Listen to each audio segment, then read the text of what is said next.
Parsha this week is Parshat Vayigash. And this week, we conclude what has been a three-part story spread out over the past three Parshiot, which is the selling of Yosef into slavery, his emergence as the viceroy of Egypt, and the reconnection of the Bnai Yisroel, literally the children of Israel, which at this point in time consists of 12 individual sons, and it's a group of 66 in total, because we actually get a count of the people toward the end of the Parsha.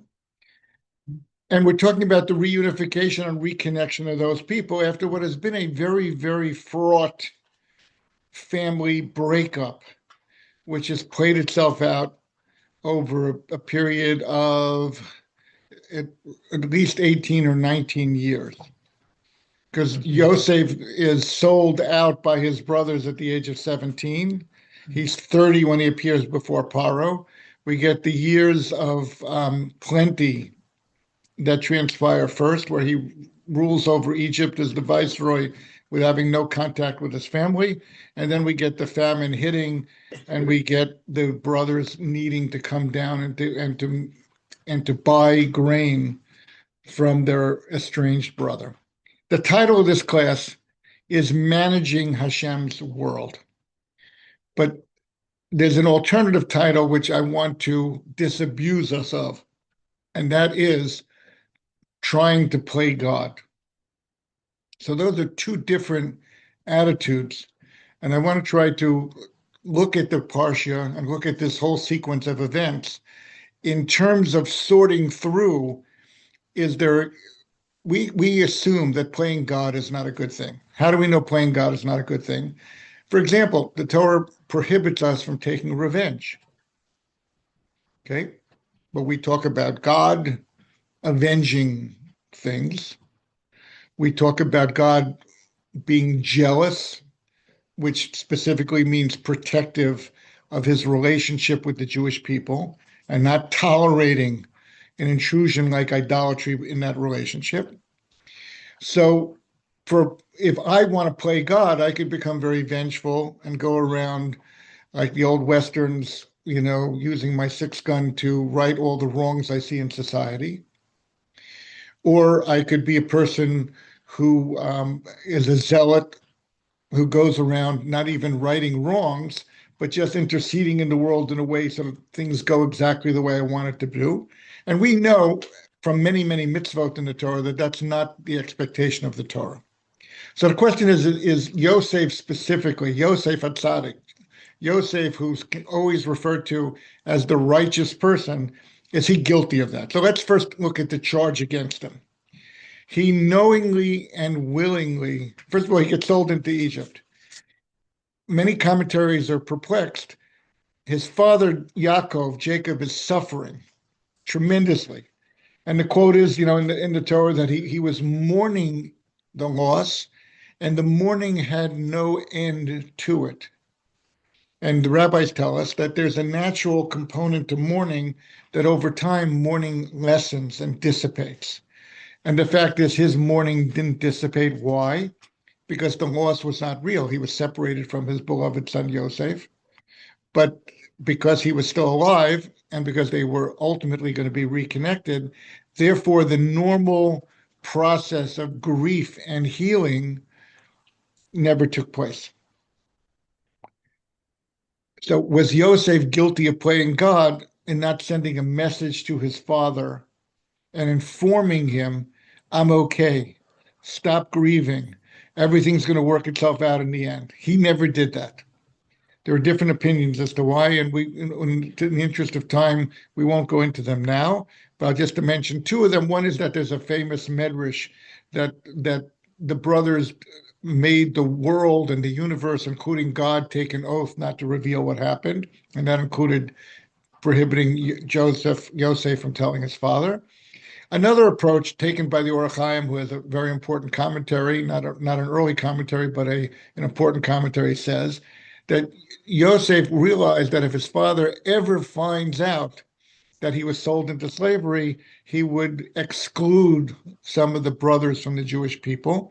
And in an ironic twist, the very concern that caused the brothers to sell him into slavery to begin with, which was that he was a threat to the unity of the Jewish people, would have ended up boomeranging, and perhaps out of disappointment or whatever way you're characterizing it, Yaakov, the father of the Jewish people, would end up cutting out the 10 brothers who were there and try to rebuild the Jewish people just with Yosef and his brother Binyamin, who was not involved in the sale. So that's an explanation. But in any event, Yosef then goes on to manipulate events. His brothers come down there. He hides his identity. And I have an exact listing of all the interactions and the sentences and how they involve each person. But clearly, from Yosef's perspective, Yosef was playing God, if you want to construe it in a negative way.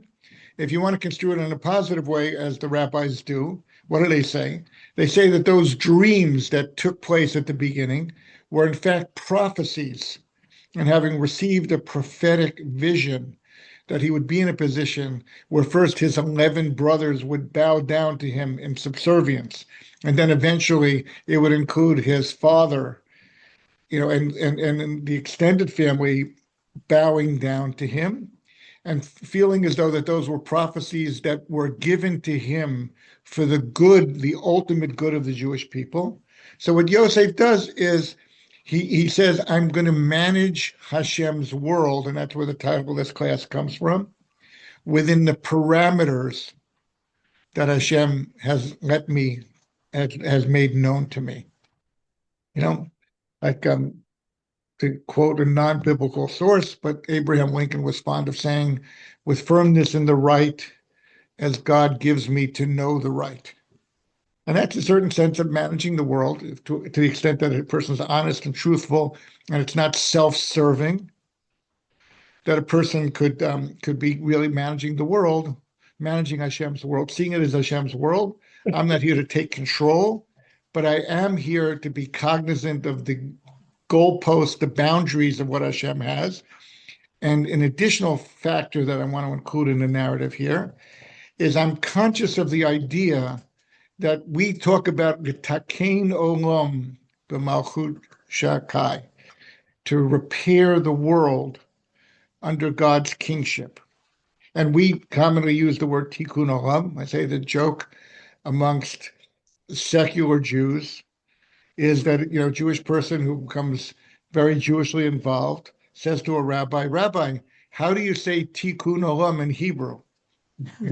Because it's become such a term used in the vernacular and recognized by everyone from Mr. Rogers, who used the term Tikkun Olam when he was asked about 9/11 happening and how people should respond to their children. So, but that is a parameter of the world. And we know, for example, when we celebrate a yortzeit and somebody says, make a bracha, here's something to make a bracha on. It's called a tikkun. What does a tikkun mean?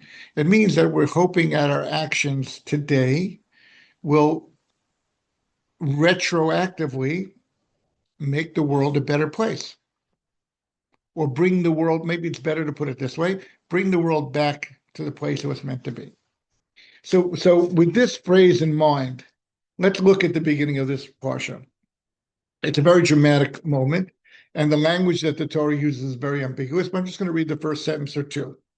In Hebrew, it's chapter 44, sentences 18 and 19. Vayigash elav Yehuda vayomer bi Adoni yidaber no avdecha davar b'yasnei Adoni. In English, Judah approached him, meaning Yosef. The word approached here is not a good translation of Vayigash, because Vayigash is a very unusual word, and we'll get to it in a second. If you please, my Lord, addressing Yosef, may your servant speak a word to my Lord's ears, and let not your anger flare up at your servant, for you are like Paro.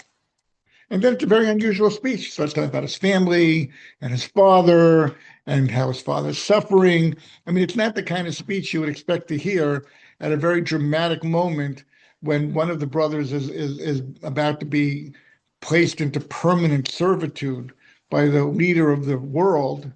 by the leader of the world's representative, Yosef, on behalf of Paro, to have this kind of a shmooze. So let's look at the word Vayigash. Rashi says that the word Vayigash, because the other word could be Vayovolov, he approached him, could be Vayidaber, he spoke to him. So the word Vayigash is an unusual word. And Rashi uses this idea that it means to go inside of, to reach inside someone. Okay, we don't, in modern Hebrew, it doesn't mean that, but that's what it means. The same way it's used elsewhere in the Torah was used by Isaac when he says, "Go now, come to me, come inside me," in a certain sense. In other words, I want to interact with you. That's probably the best way. And Rashi used the analogy. It's like hearing. I can speak words, and as people know very well, sometimes they speak and person seems the vibrations are probably entering their ears, but perhaps they're not registering in any kind of a meaningful way. So Rashi uses that as the example.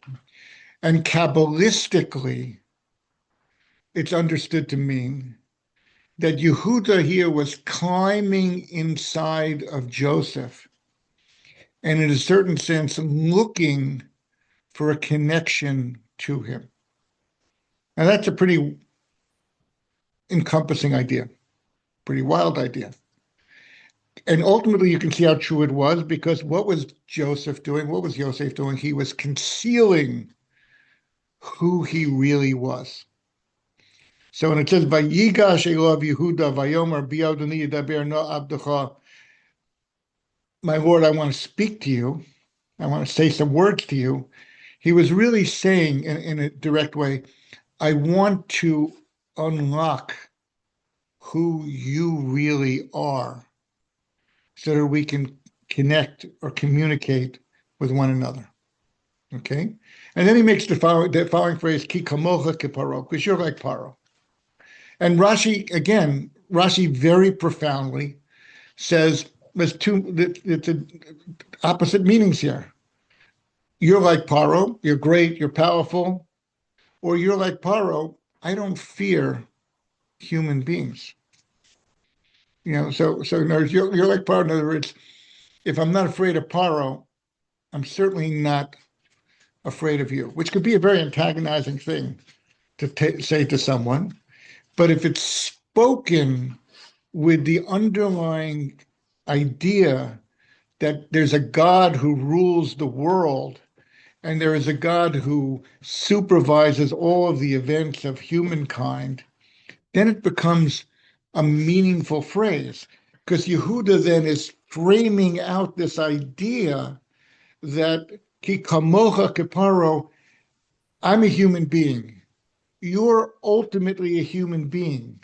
Let's connect in a way, let's communicate, as we would say in better English today, with one another in a deep, understanding way, with the understanding that in the end of the day, we're the human beings, and there's a creator and an orchestrator and a supervisor of human events that ultimately is going to determine the outcome. And hence you get midrashim that say that Yehuda was really threatening him. Said, "Do you think I'd be afraid to fight with you?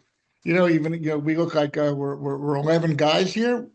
We would add it's right after Hanukkah. We're no different than the Maccabees.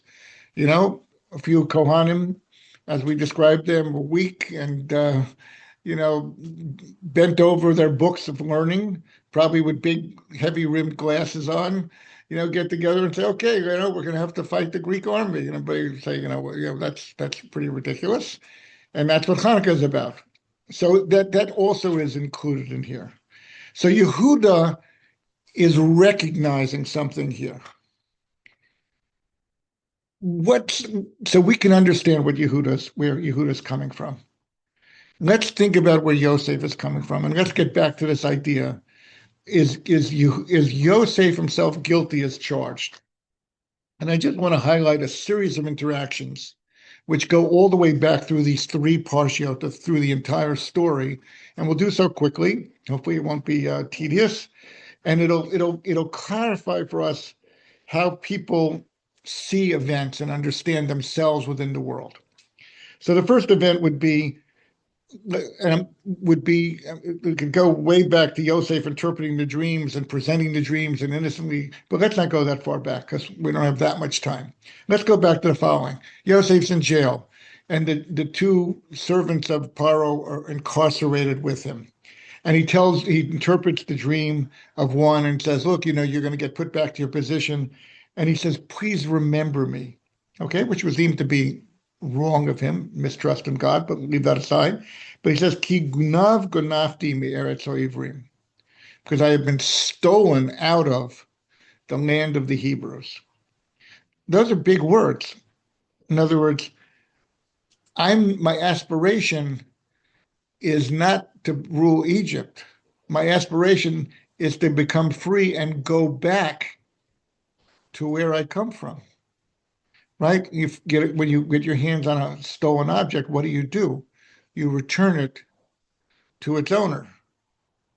So in a very beautiful way, Yosef, in this depths of what should be despair, having gone through this whole roller coaster of being sold down to Egypt and becoming the head of a primary chamberlain's household, and then getting accused wrongly and thrown back into prison and languishing in prison, but he doesn't see himself, I want to get out of here because I want to find my place in this society. He says, no, I'm a lost object. I need to go back to where I belong, to the land of the Hebrews.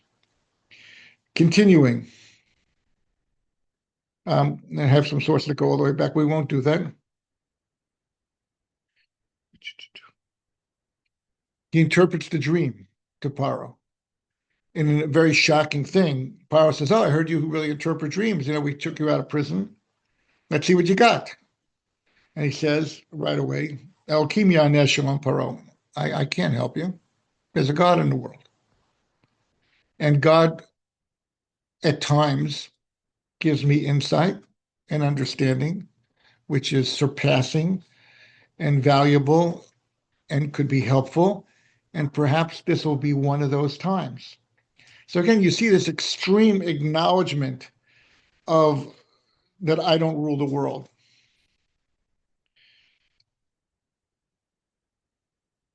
Well, you see that once Yosef encounters Binyamin, I'm skipping some of the sources just to get to the point as sharply as I can. He turns away from them and he cries. Okay?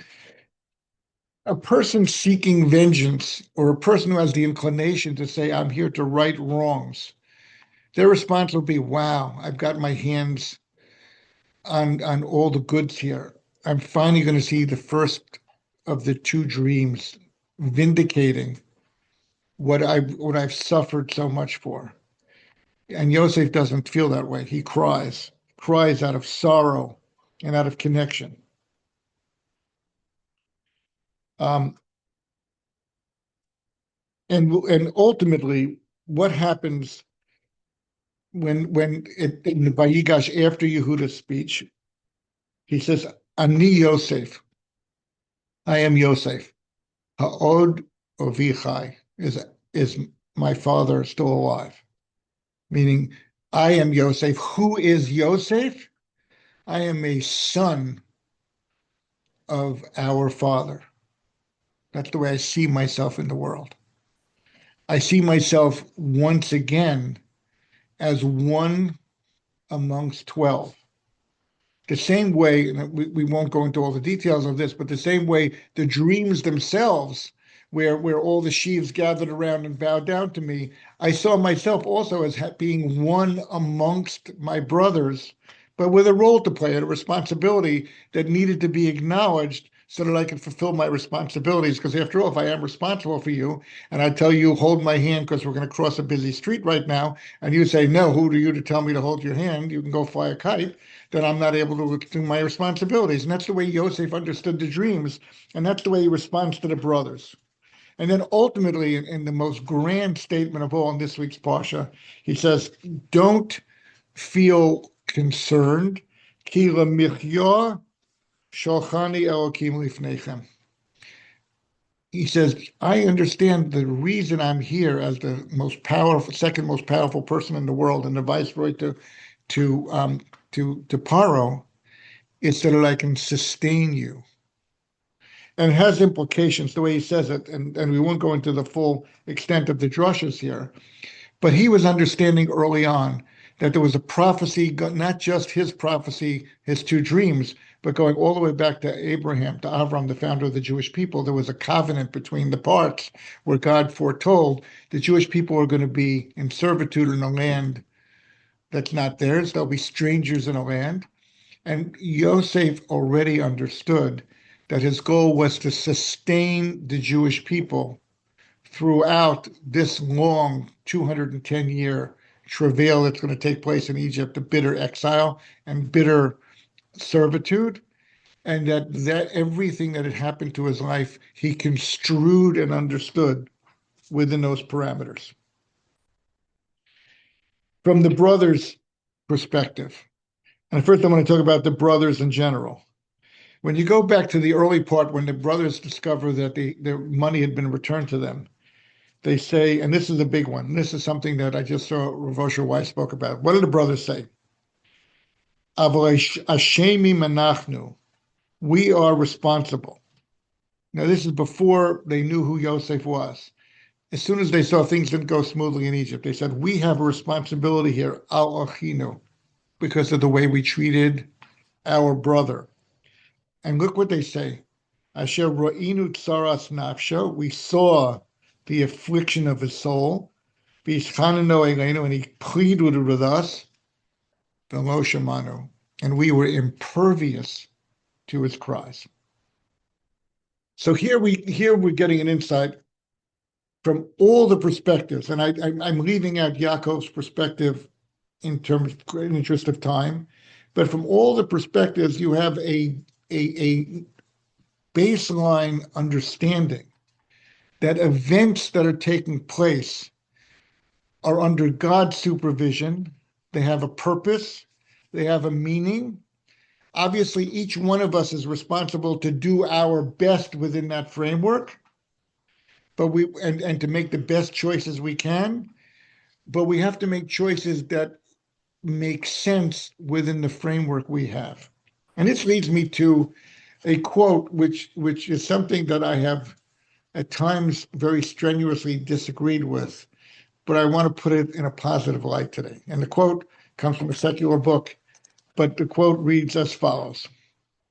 When given the choice of being right or being kind, choose right. Choose. I agree with that one. Right. Choose kind. And I agree with you agreeing with it, because I really have seen this idea misapplied in very significant ways. And especially in contemporary times where whoever's the underdog, that's whose side I'm on, no matter what wrongs that person has done. And it becomes a moral blindness. However, what I want to point out here, and this is where we're approaching what I think are the important takeaways from this class. The brothers, perhaps, in this scenario, were not wrong in selling Yosef, because he was a threat. They perceived him as destroying the unity of the Jewish people. But even so, how could they themselves said about themselves, how could we not have responded when he cried out to us as a brother and said, have compassion upon me? Yosef, who has sensitivity, great love for his father, who sees great suffering taking place all around him, suffering his father's bereaved for all these decades, suffering because the brothers are faced with such deep choices to make and deep, moral dilemmas, suffering because he sees Yehuda putting himself out to the extent when he makes the speech of saying, I will take the place of Binyamin, even though Binyamin caused the problem by stealing the cup, as far as I know. He didn't challenge the facts. But I will take his place forever in servitude, because that's what a brother does for another brother. And he says the words, Anochi Arvenu. Now we know the phrase, Aravim Kol Yisrael. All the Jews are connected, pledged to one another, have a responsibility to one another. And what he was standing for there is that I'm not taking upon myself guilt for something I did not do. I know what's right and wrong. I would never take the viceroy's cup and try to sneak it home from me, no matter how nice I might think it would look on my mantelpiece or whatever other idea Binyamin may have had. But so there's nothing wrong with a guilty party being charged and paying for his crime. But Anochi Eravenu, I have pledged myself as a brother to absolutely protect this other brother. So therefore, I'm going to override what is right by doing what is kind. See, and that's how the story comes together ultimately. And I want to give a real application to this in an interesting way. If I were to ask a person from a Jewish perspective, from a Torah perspective, what is our ultimate responsibility when we interact with other people? What would you answer? And you could answer if you like, but a lot of people would say to create a Kiddush Hashem, a sanctification of God's name. I want to dress appropriately. I want to greet other people. I want to be considerate of other people. I'm really willing to give up my seat on the bus so that somebody else could sit down. In other words, I buy into all these ideas that creating a Kiddush Hashem, a sanctification of God's name. I also have a mitzvah in the Torah of love your neighbor as yourself. And sometimes there's tension between the two. Because let's say I really want to love you, but I think you have the wrong nusach of davening. You daven Sfard, and I think you should be davening Ashkenaz. And I bang on the table all the time, and I keep yelling at people, you're making a mistake in davening, you're using the wrong book. So I'm trying to make a Kiddush Hashem because I really think everybody should daven the way I was taught to daven. However, at the same time, I'm not acknowledging the due that a significant number of Jews have a different approach to prayer, a different sort of prayer. It's not that different, but a different nusach, as we say, a different siddur. So here again, it's a question of being right, because I believe this is not a hard-hitting example. There are some, but I'm avoiding them right now. But I believe that I'm right and you're wrong, but out of kindness and out of a sense of unity and out of a sense of commitment to living in a community, I'm willing to forego the right order of prayers so that we can all pray together. See, that's an example. It's not exactly right versus kind, but it's placing the imperative of being considerate and acknowledging of all other people ahead of my simplest, clearest sense of right and wrong.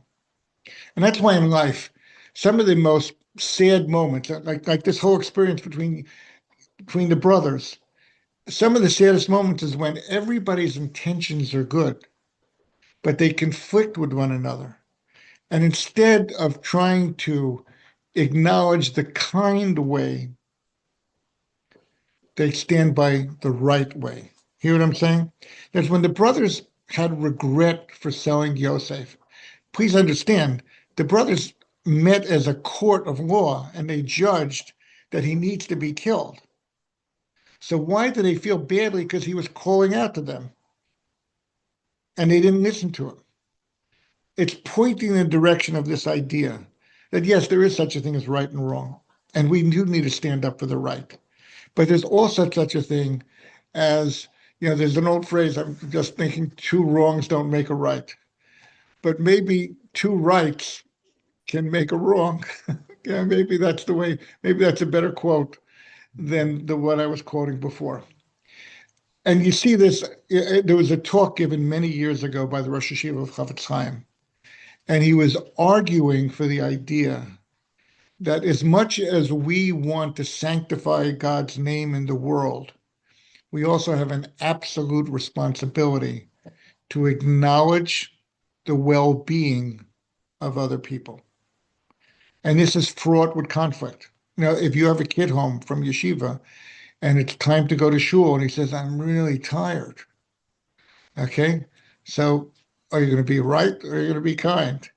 These conflicts play themselves out in myriad ways, you know, and the Torah here is arguing for the sense of having an extreme level of recognizing others, being kind toward others, and placing unity ahead of many, many, many other concerns. It's reflected in halacha too, because if you look in the Shulchan Aruch, if you look in the Code of Jewish Law, if you come into a synagogue that has a different nusach of davening than you do, so you can maintain your own order of prayer on your own. But when it comes to anything that's spoken out loud that everybody does together, you're obligated to go with the majority approach and not with your own approach. So this is probably a great example of what we're talking about.